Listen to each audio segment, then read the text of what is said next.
Hello friends, good morning. You are watching English Guru, the guru of English grammar.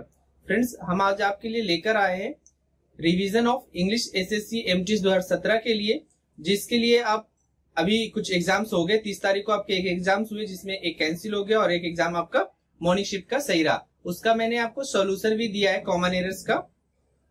Friends, जो grammatical term होंगे उनके मैं solution आपको जितनी जल्दी होगा, जैसे एग्जाम होगा, मैं उसको जल्दी से जल्दी देने की कोशिश करूंगा। तो फ्रेंड्स, जिनका एग्जाम अभी आने वाले टाइम में है, उनके लिए मैं फिर से लेकर आया कुछ ग्रामेटिकल टर्म, जो कि 2 वीडियो मैंने बनाए उसमें छूट गए।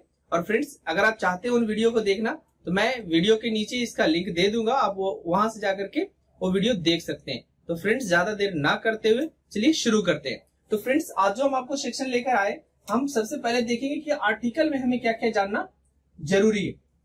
फ्रेंड्स, आर्टिकल में हमें क्या क्या जानना जरूरी है, ये देखिए। हम लोग सब लोग जानते हैं कि द कहाँ लगता है और ए एन कहाँ लगता है। ये कोई बहुत बड़ा इश्यू नहीं होता है कि द कहाँ लगता है और ए एन कहाँ लगता है। फ्रेंड्स, थोड़ा सा मैं ए एन के बारे में बताना चाहूंगा कि ए एन कहाँ लगता है, ये कहाँ लगता है और एन कहाँ लगता है। तो फ्रेंड्स, आपको पता होगा कि ये आपका वॉवेल के पहले लगता है। फ्रेंड्स, अगर आप ऐसा सीखे तो आप बिल्कुल गलत सीखे कि वॉवेल के पहले लगता है। फ्रेंड्स, वॉवेल के पहले ना कह करके हमें बोलना पड़ता है वॉवेल साउंड से पहले ए एन का यूज होता है, सॉरी एन का यूज होता है। और जो कॉन्सोनेंट साउंड वाले होते हैं उनके पहले हम आर्टिकल ए का यूज करते हैं। तो फ्रेंड्स, ये कोई ज्यादा बड़ा इशू नहीं कि हम ए एन कहाँ पुट करते हैं, लेकिन इससे रिलेटेड जो आपके फिल इन द ब्लैंक्स हो गए, सेंटेंस अरेंजमेंट हो गए, वहां पे भी आपको इससे रिलेटेड प्रॉब्लम मिलता है। और कॉमन एरर जो मेन आपका है कि कॉमन एरर में आपके चूंकि 10 कॉमन एरर्स पूछ रहे हैं, अगर आर्टिकल से रिलेटेड आपको कॉमन एरर दिया जाए तो किस तरीके से दिया जा सकता है। फ्रेंड्स, आप जानते होंगे कि द का यूज हम लोग जनरली कहां पे करते हैं कि जो पार्टिकुलर होता है, पार्टिकुलर थिंग जो होते, जिससे स्पीकर प्लस लिसनर दोनों को पता है कि जिसके बारे में बोला जा रहा हो, दोनों को पता है, स्पीकर को भी पता है और लिसनर को भी पता है, तब हम जाकर के द का यूज करते हैं। फ्रेंड्स, अब यहां पे आपको जानना है कि अगर दो नॉन एंड से जुड़े हो, दो नॉन अगर एंड से जुड़े हो, तो द का प्रयोग किन किन अवस्थाओं में किया जाता है। क्या द का प्रयोग दोनों नॉन के पहले होगा, क्या द का प्रयोग सिंगल नॉन के पहले होगा। फ्रेंड्स, दोनों ही सही है कि हम नॉन के पहले द का यूज कर दे और दोनों नॉन के पहले द का यूज कर दे। सिंगल का जब हम लोग यूज करते हैं, जैसे अगर बोल दिया जाए, और ये ज्यादा आपको जो प्रॉब्लम दिया जाता है, जैसे बोल दे the prime minister and leader.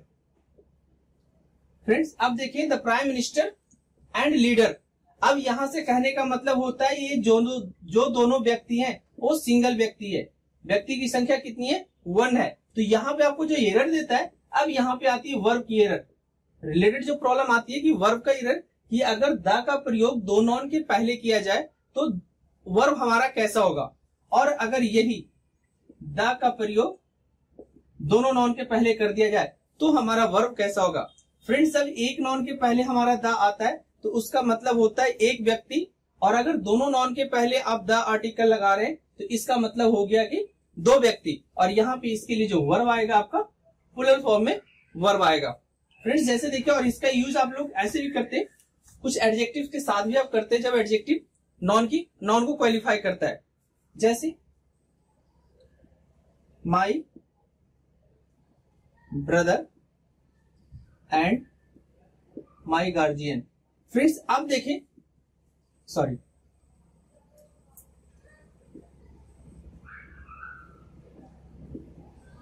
My brother and my guardian. Friends, अगर ये देखिए एडजेक्टिव होते आपके, पजेसिव एडजेक्टिव होते, तो ये सेम चीज जो हम द लगाते, वही सेम चीज हम पजेसिव एडजेक्टिव के साथ भी आपको प्रॉब्लम दिया जा सकता है कि अगर दो नॉन के पहले पजेसिव एडजेक्टिव दोनों के पहले लगा दिया जाए तो 2 व्यक्ति होंगे और वर्ब आपका प्लूरल होगा। लेकिन अगर यही चीज यहां से हटा दिया जाए तो ये एक व्यक्ति होगा और वर्ब जो होगा आपका सिंगुलर होगा। तो फ्रेंड्स, ये आपको आर्टिकल द हो गया, पजेसिव एडजेक्टिव से हमने बता दिया कि इस तरह का प्रॉब्लम आपको दिया जा सकता है कि एक नॉन के पहले हो या दोनों नॉन के पहले हो। फ्रेंड्स, और सेम चीज आपको आर्टिकल ए एन से भी दिया जा सकता है। ऐसा कोई बात नहीं कि द ही रहेगा, सिर्फ ए एन से भी वहां पे दिया जा सकता है। जैसे अगर लिख दिया जाए a red and white cow. Friends अब यहाँ पे आपको समझना पड़ेगा कि इसके साथ वर्ब हमारा कैसा आएगा। अगर ये बोल दिया जाए कि red and a white cow, friends ये आपको ज्यादा दिक्कत करता है कि कहाँ पे हमारा प्लूरल वर्ब आएगा और कहाँ पे हमारा सिंगुलर वर्ब आएगा। तो फ्रेंड्स वही जो द वाला अभी रूल मैंने आपको बताया, द या पॉजेसिव एडजेक्टिव वाला जो रूल बताया, सेम रूल यहाँ पे भी फॉलो होगा। कि अब देखिए नॉन यहाँ पे एक है और इसके लिए दो एडजेक्टिव का यूज किया गया है। फ्रेंड्स अगर आर्टिकल सिर्फ एक नॉन के पहले यानी कि एक एडजेक्टिव, यहाँ भी कॉल लिख सकता था लेकिन थोड़ा सा सुनने में ऑकवर्ड लगता है, इसलिए यहाँ पे नॉन न लिख करके नॉन अंत में चला गया। तो फ्रेंड्स अब यहाँ पे देखें कि सिंगल आर्टिकल का यूज किया गया। फ्रेंड्स सिंपल में याद रखेंगे कि अगर सिंगल आर्टिकल आपका आ रहा है, इट मींस दो नॉन एंड से जुड़ा हो या उसके पहले एडजेक्टिव लगा हो या ना लगा हो, कोई बात नहीं है। अगर दो नॉन एंड से जुड़ा हो और दोनों में से अगर सिर्फ पहले वाले के पहले में लगा हो आर्टिकल, तो उससे एक व्यक्ति का बोध होगा और वर्ब हमारा सिंगुलर हो जाएगा। अगर दोनों नॉन के पहले आर्टिकल लगे हो तो उसका मतलब प्लूरल नॉन हो गया और उसके साथ वर्ब या जो भी पॉजेसिव एडजेक्टिव आते हैं वो सारे आपके प्लूरल फॉर्म में होंगे। तो फ्रेंड्स आई होप कि आपको ये आर्टिकल का रूल अच्छे से समझ में आ गया होगा। फ्रेंड्स अब अगला रूल मैं आपको जो बताने जा रहा हूँ वो देखिए कि किसी पर्सन के नाम के पहले हम लोग आर्टिकल का यूज नहीं करते, किसी पर्सन के नाम के पहले यूज नहीं करते। लेकिन फ्रेंड्स अगर सरनेम लगा हो किसी के नाम के पहले, मिस्टर मिसेज इस तरह से लगा हो और उस व्यक्ति के बारे में आप कुछ भी नहीं जानते हो नाम के अलावे, सपोज फ्रेंड्स मैं एक थोड़ा सा लॉन्ग ना करके थोड़ा सा एक एग्जांपल देता हूँ सिंपल में, कि अगर सपोज मान लीजिए इन द नाइट आप अपने घर में हैं सब लोग और कोई गेट को आपको खटखटाता तो आप खोलने जाते हैं एंड वहां पे आपको नजर आता है कोई इंसान जो आप उन्हें कंफर्म आप उन्हें नहीं जानते कि कौन इंसान है। देन आप उनका नाम पूछते हो और नाम मान लिया जाए कि बताया कि मेरा नाम राम है। तो फ्रेंड्स आप घर में अंदर जाकर के अगर वो बोले कि हमें आपके पापा से बात करनी है तो आप अंदर जाकर के यही बोलते हैं कि पापा राम नाम का कोई आदमी आपको ढूंढने आया है या आपको बुला रहा है। तो फ्रेंड्स आप नाम के अलावा उस बारे में कुछ नहीं जानते उस व्यक्ति के बारे में, तब वहां पे आर्टिकल ए एन का यूज हम लोग करते हैं। इट मींस उसके नाम के अलावा, इट मींस किसी व्यक्ति के अगर नाम के अलावा आप कुछ भी नहीं जानते तो उस व्यक्ति के नाम के पहले आर्टिकल ए एन का यूज आप सुविधा अनुसार कर सकते हैं, कोई भी दिक्कत नहीं होगा। अगर कहीं ऐसा हो तो आप मीनिंग सेंटेंस का निकालेंगे तभी एरर मार्क करेंगे, ऐसा नहीं कि आंख मूंद के मार्क कर दे कि राम के पहले ए कहां से आ गया। अगर हम लिख दें कि अराम इज कमिंग हियर, अराम इज कमिंग हियर, तो फ्रेंड्स ऐसा नहीं कि आप ए को इसको गलत काट दीजिएगा। फ्रेंड्स आप सेंटेंस देखिएगा कि अगर जो बंदा बोल रहा है, जो भी पर्सन बोल रहा है, वो राम को नाम के अलावा उसके बारे में कुछ नहीं जानता, वो कहाँ रहता है, क्या करता है, किसके साथ क्या रिलेशन है, तब हम उसके लिए आर्टिकल ए एन का यूज करते हैं। इसका हिंदी में अगर तात्पर्य निकाला जाए तो कोई बोलते लोग कोई राम, हम लोग बोलचाल की भाषा में बहुत ज्यादा यूज कर लेते कि कोई राम आपको बुला रहे, इट मीन्स उसका सिर्फ नाम जानते हैं और नाम के अलावा आप कुछ नहीं जानते। तो फ्रेंड्स आइए कुछ और दिखाते हैं हम आपको कि कौन से रूल आपको आर्टिकल में मिलते हैं। फ्रेंड्स कुछ और देखें हम, जैसे एक देखा जाए कि द प्लस अगर एडजेक्टिव यूज किया गया हो, फ्रेंड्स याद रखेंगे द प्लस एडजेक्टिव अगर यूज किया गया और it is equal to plural noun, याद रखेंगे कि द प्लस एडजेक्टिव का यूज अगर हम प्लूरल नॉन के जैसा कर रहे हैं तब वहां पे वर्ब हमारा प्लूरल आएगा। जैसे अगर हम आप लिखते हैं कि the poor are honest, friends कभी ये यूज मत कर दीजिएगा, क्लियर। यहाँ पे पुअर का यूज द पुअर पीपल के लिए किया गया, पुअर पीपल के लिए किया गया, it means the poor is equal to poor people, clear friends. क्योंकि पुअर पीपल आएगा तो यहाँ पे आर का यूज किया जाएगा। फ्रेंड्स एक और याद रखेंगे कि सीडी कंपैरेटिव डिग्री आप लोग पढ़े होंगे, पॉजिटिव डिग्री पढ़े होंगे और सुपरलेटिव डिग्री पढ़े होंगे। फ्रेंड्स सब लोग जानते हैं कि सुपरलेटिव डिग्री के पहले आर्टिकल द का यूज जरूरी होता है, लेकिन डू यू नो कि कंपैरेटिव के पहले भी हम आर्टिकल द का यूज करते हैं।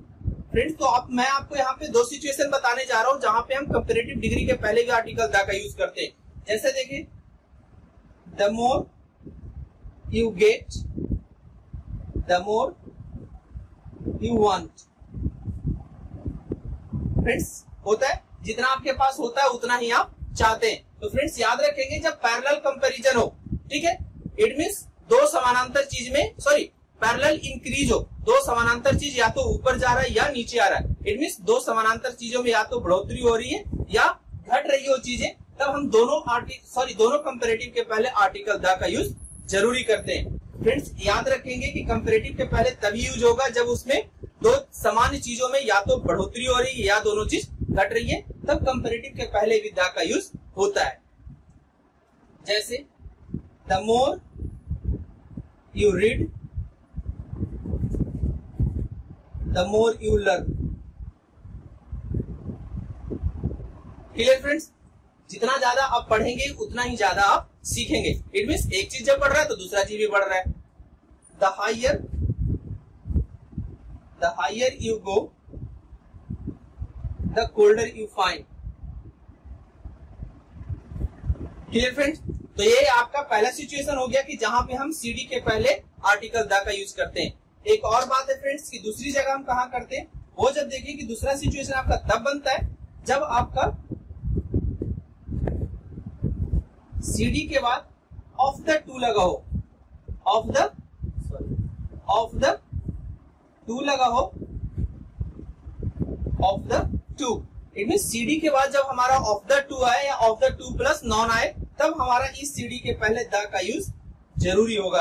याद रखेंगे फ्रेंड्स, अगर सीडी के बाद दैन नहीं आ रहा है, दैन आता है तो द नहीं लगता है, लेकिन अगर दैन की जगह पे आपको ऑफ द टू लगा के दे दिया जाए तब इस सीडी के पहले आर्टिकल द का यूज जरूरी होगा। जैसे हम लोग बोलेंगे she is the better of the two girls. वह यहाँ दो लड़कियों में ज्यादा खूबसूरत है। फ्रेंड्स, आपको बस पैटर्न ये याद रखना है कि दैन के जगह पे कंपैरेटिव के बाद सबको पता है कि दैन का यूज होता है, लेकिन अगर इंस्टेड ऑफ दैन अगर वन ऑफ द यूज किया गया, sorry of the two use किया गया हो, इट मीन्स कंपैरेटिव डिग्री के बाद अगर ऑफ द टू या of the two plus non, जैसे हमने यहाँ पे लिखा है two plus girls. Clear friends, तो यहाँ पे कंपैरेटिव डिग्री के बाद आर्टिकल द का, कंपैरेटिव डिग्री के पहले आर्टिकल द का यूज जरूरी होता है। फ्रेंड्स, तो जल्दी से क्विकली हम लोग चलते हैं कि पैसिव वॉइस, चूंकि हम पिछले वीडियो में टेंस के बारे में आपको बता चुके थे, नॉन के बारे में बता चुके थे, एडजेक्टिव भी हो गया था वहां पे, एडवर्ब भी हो गया था, वर्ब भी हो गया था। फ्रेंड्स, अब बचे थे सब छोटे छोटे चैप्टर जो मैं आपको यहाँ पे क्लियर करा रहा हूँ। ये हो गया आर्टिकल, आपको तो आर्टिकल में ये सब पॉइंट्स आपको अच्छे से रिमेम्बर कर लेने, कहीं से भी हो वीडियो देख करके या आप बुक से कहीं भी रिमेम्बर कर लीजिए। अगला देखते हैं कि वॉइस से आपको कौन सा रिलेटेड प्रॉब्लम दिया जाता है। तो फ्रेंड्स देखिए, वॉइस से हम लोग को क्या पढ़ना है। देखिए फ्रेंड्स, वॉइस में आपको सबको पता होगा कि एक्टिव वॉइस में होता है सब्जेक्ट वर्ब ऑब्जेक्ट, ये हमारा एक्टिव वॉइस होता है। पैसिव वॉइस में हम क्या करते हैं कि ऑब्जेक्ट प्लस हेल्पिंग वर्ब यहाँ पे आ जाता है प्लस पास्ट पार्टिसिपल आता है। जनरली याद रखेंगे कि जब भी अगर पैसिव में सेंटेंस लिखा गया हो तो उसके बाद हमारा V3 फॉर्म आएगा जिसे हम पास्ट पार्टिसिपल बोलते हैं, और देन आता है हमारा by plus agent.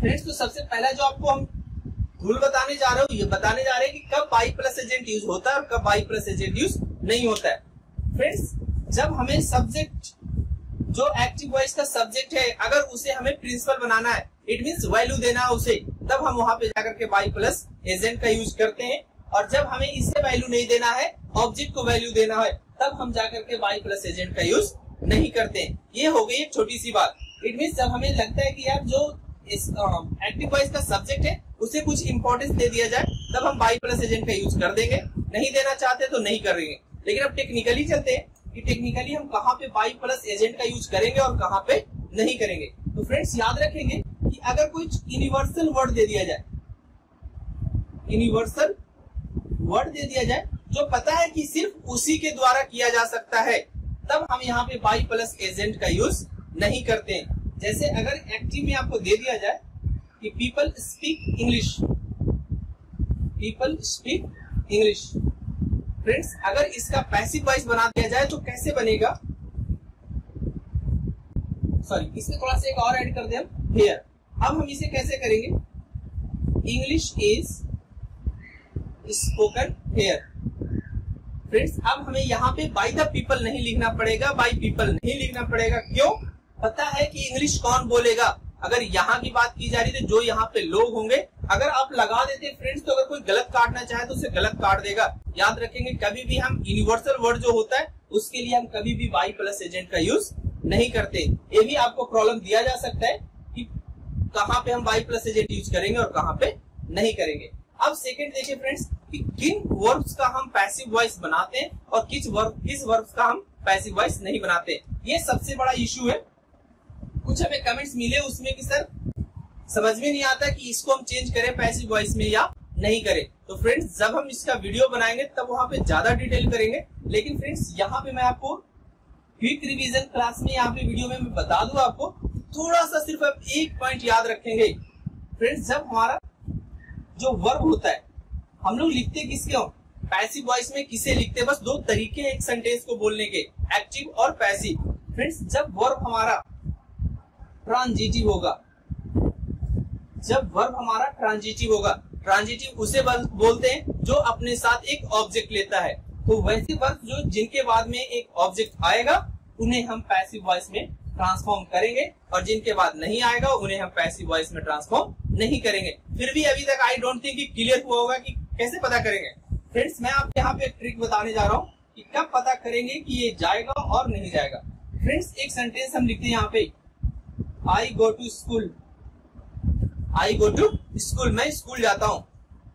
Can it be translated into passive voice, हो सकता है ट्रांसलेट इसका पैसिव वॉइस में? ज्यादातर बच्चे बोलेंगे नहीं, इसका नहीं हो सकता, लेकिन कुछ जो कंफ्यूजन में होंगे बोलेंगे शायद हो सकता है। फ्रेंड्स अब इस एक्शन को देखेंगे, क्या ये एक्शन यहाँ तक गो थ्रू हो रहा है, आगे सरपास कर रहा है, आगे पास कर रहा है, नहीं कर रहा है। तो हमें आपको एक क्वेश्चन बता रहे हैं कि वहां पे क्वेश्चन आपको क्या करना है। फ्रेंड्स तो देखिए यहाँ पे क्वेश्चन आपको ये करना है कि क्या plus verb, it means what plus verb से आपको क्वेश्चन करना है कि क्या उसका जवाब यहाँ पे संभव है। अगर जवाब आपका यस में है तो फ्रेंड्स इसका हम पैसिव वॉइस बना सकते हैं, अगर जवाब इसका नो में है तो पैसिव वॉइस इसका नहीं बनेगा। याद रखेंगे सिर्फ व्हाट प्लस वर्ब, एक बस आप बोल दीजिए कि जितना बड़ा ट्रिक आप पैसिव वॉइस का बोल सकते हैं बोलिए इसे, कि कभी भी आप इस तरह के क्वेश्चन कोई भी मिल जाए तो आप सिंपल में वर्ड से उससे क्वेश्चन कीजिए, कुछ भी बोल दें। जैसे हम बोले I read a book, I read a book, मैं किताब पढ़ता हूँ। फ्रेंड्स आप क्वेश्चन कर लीजिए क्या पढ़ता हूँ, जवाब आपको यहाँ पे हाजिर है यस में। आई लाफ लाउडली, मैं बहुत तेज हंसता हूँ, क्या हंसते हैं, क्या प्लस वर्ब हमेशा याद रखेंगे कि क्या प्लस वर्ब यूज करना है, क्या हंसते हैं, कोई आंसर आपको मिलने वाला नहीं है। फ्रेंड्स समटाइम्स आप देखेंगे कि कभी कभी वर्ड तो होता है लेकिन कभी कभी आपको होम से भी क्वेश्चन करना पड़ सकता है, ठीक है, होम से भी कभी कभी क्वेश्चन आपको करना पड़ सकता है। क्यों? क्योंकि ये जब आपका कोई पर्सन ऑब्जेक्ट होगा तब आपको ये पर्सन तक ले जाएगा। जैसे फ्रेंड्स आई टीच यू, मैं आपको पढ़ाता हूँ, किसको पढ़ाते हैं, आंसर आगे तक जा रहा है मेरा, मैं आपको पढ़ाता हूँ। फ्रेंड्स तो दो ही चीज आपको याद रखने, व्हाट और हुम। ज्यादातर आपको व्हाट का यूज ज्यादा कर सकते हैं, आप हुम का भी यूज वहां पे आप कर सकते हैं। और अगर जवाब इसका यस में मिलता तो उसको हम पैसिव वॉइस में बनाएंगे, और अगर नहीं मिलता तो पैसिव वॉइस में नहीं बनाएंगे। फ्रेंड्स और जो प्रॉब्लम आपको पैसिव वॉइस में दिए जाते हैं ये जनरली दिए जाते हैं कि हम यहाँ पे एजेंट के रूप में बाई प्लस एजेंट यूज करते हैं। इट मीन सिर्फ एक ही प्रीपोजिशन आपका आता है बाई, लेकिन फ्रेंड्स कुछ ऐसे वर्ब्स हैं जो अपने साथ बाई प्रीपोजिशन नहीं लेते हैं, और वो आपको अगर ऐसे दे दिया जाए जैसे I know you, I know you. Friends अगर इसका पैसिव वॉइस बनाते हैं यू आर नोन बाई मी, तो फ्रेंड्स ये गलत हो जाएगा। इसका सही आंसर होगा कि यहाँ पे आपको बाई हटाना पड़ेगा और इसके जगह पे आपको टू लगाना पड़ेगा। तो फ्रेंड्स इसमें आपको बहुत सारे ऐसे वर्ब्स हैं जो अपने साथ डिफरेंट डिफरेंट प्रीपोजिशन लेते हैं, जैसे your result, your result satisfy me, your result satisfy me. Friends अगर हम इसको ऐसे बनाएंगे आई एम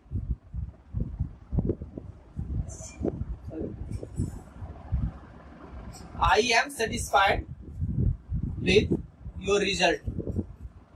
फ्रेंड्स क्लियर, कोई दिक्कत नहीं होगा। तो बहुत ऐसे वर्ड्स हैं, आप ग्रामर की बुक में ढूंढ लीजिएगा, आपको पैसिव वॉइस में कहीं ना कहीं ऐसा मिल जाएगा।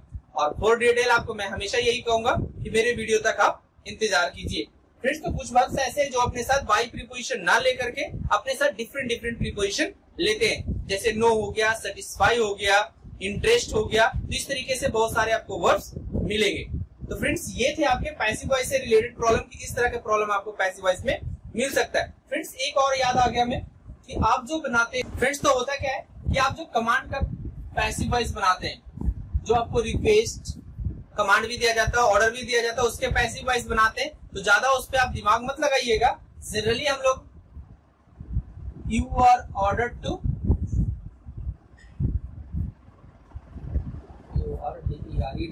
यू आर ऑर्डर टू जोड़ देते हैं, और एक लेट से बनाते हैं। फ्रेंड्स ये दोनों में मैं आपको डिफरेंट बताऊंगा कि कब लेट से बनाते हैं, कब यू आर ऑर्डर टू से बनाते हैं। फ्रेंड्स अगर आपका इंट्रांजिटिव वर्ब हो, इंट्रांजिटिव वर्ब हो तो यू आर ऑर्डर टू से बना दीजिए। जैसे बोले गो देयर, तो इसको लेट से हम नहीं बना सकते, बोलेंगे you are order to go there. और जब आपका ट्रांजिटिव वर्ब हो, इट मींस जो अपने साथ ऑब्जेक्ट लेता हो, उसको हम लेट से बनाएंगे। जैसे switch off the light, let the light B switched off.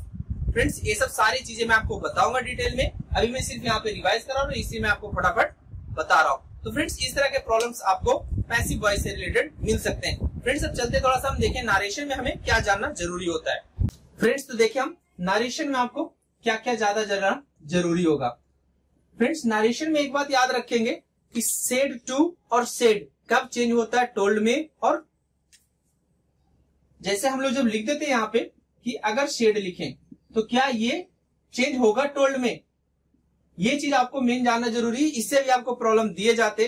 Friends याद रखेंगे कि जब सेड के बाद टू प्लस ऑब्जेक्ट दिया हो तभी ये टोल्ड में चेंज होगा। अगर सेड के बाद कोई ऑब्जेक्ट ना हो तो सेड को सेड ज्यों कहते हो छोड़ देते हैं। फ्रेंड्स इसमें आपको जो प्रॉब्लम देते हैं वो देते हैं प्रोनाउन के चेंज का, कि कब हम प्रोनाउन का चेंज किसके अकॉर्डिंग करते हैं। फ्रेंड्स बहुत ही फेमस स्ट्रक्चर है 1 2 3 बटा शन। यही फॉर्मूला आपको अच्छे से याद कर लेना है, कहीं से भी ज्यादा हो आप कोशिश करेंगे कि 1 2 3 को 1 2 3 बटा सन को अच्छे से आप कंफर्म कर ले और इससे कोई रिलेटेड नहीं मिलेंगे। फ्रेंड्स तो चलिए जल्दी से हम देखें जरा कि रिमूव टू में क्या आपको मिल सकता है। फ्रेंड्स रिमूव टू में आपको कौन कौन से प्रॉब्लम दिए जा सकते हैं। फ्रेंड्स रिमूव टू में हम लोग सीखते हैं कि टू को हटाना, टू को इस तरीके से हटाए कि सेंटेंस पे कोई असर न हो। फ्रेंड्स हम लोग सो का यूज कर देते हैं और सेकंड वाले सेंटेंस में कैन या वुड या कुड का भी यूज हम लोग कर देते हैं। जैसे you are too weak to walk, you are so weak that you can not walk. तो फ्रेंड्स यहाँ पे जो आपको प्रॉब्लम दिए जाते हैं ये डैट से दिए जाते हैं।